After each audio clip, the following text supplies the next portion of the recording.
उपसभापति महोदय इस बात पर अच्छी तरह विचार करने के बाद सुधार किए हैं कि क्या कठिनाइयाँ सामने आ सकती हैं और इस दिशा में समझते बूझते हुए प्रयास किए गए हैं कि उन कठिनाइयों को किस तरह कम किया जा सकता है ताकि इन कठिनाइयों को सुधारों का लाभ समाज के सभी वर्गों तक पहुंच सके। अंततः इन सुधारों की कसौटी यह होगी कि ये लाभ सभी तरह पहुंचते हैं या नहीं। जब तक इन सुधारों का लाभ व्यापक रूप से ना पहुंचे, मैंने जनता के उन वर्गों के हितों के लिए विशेष योजनाएं बनाई हैं जिन तक ये लाभ पहुंचने में समय लगता है। मेरे लिए वृद्धि की दर के आंकड़ों का कोई मतलब नहीं। मैंने तो शुरू से मानव हितों पर ध्यान दिया है और इसी दिशा में हमने अपने प्रयास आगे बढ़ाए हैं।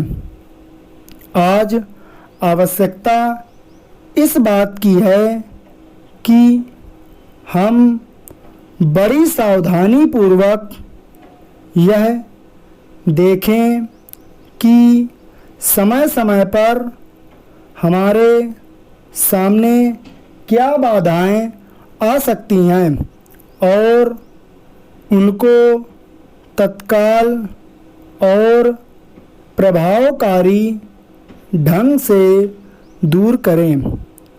अपने हाल के अनुभव से मैं इस निष्कर्ष पर पहुंचा हूं कि जब उद्योगों की स्थापना की जाए तो आम आदमी को यह समझाया जाना चाहिए कि देश का औद्योगिकरण अंततः उसी के लाभ के लिए किया जा रहा है।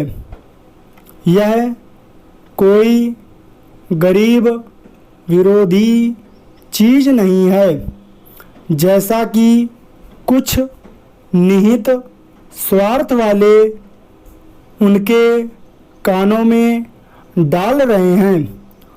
इसी के साथ मैं इस बात पर भी जोर देना चाहूँगा कि इस स्थिति का वास्तविक हल उपशामक देकर नहीं किया जा सकता।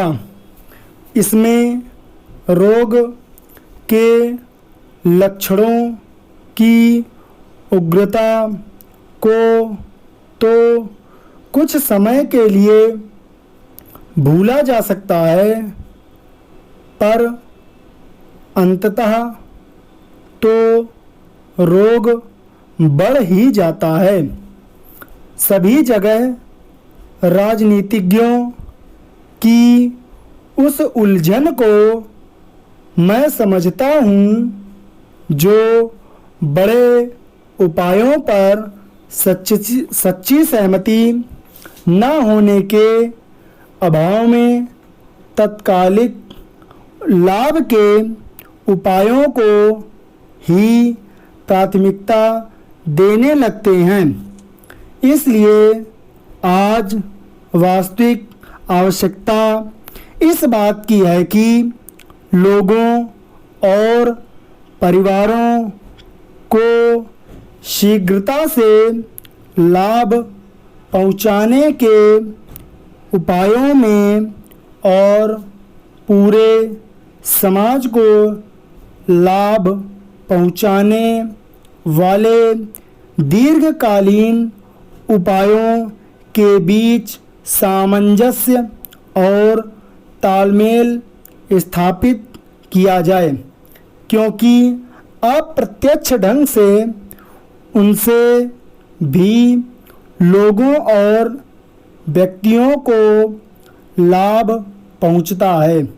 इसलिए हमारा कार्यक्रम ऐसा होना चाहिए जो व्यक्ति, परिवार और समाज सभी के उपयुक्त हो और लघु स्तर पर तीनों तरफ चलने वाले हमारे प्रयास एक और मिल जाएं। धन्यवाद।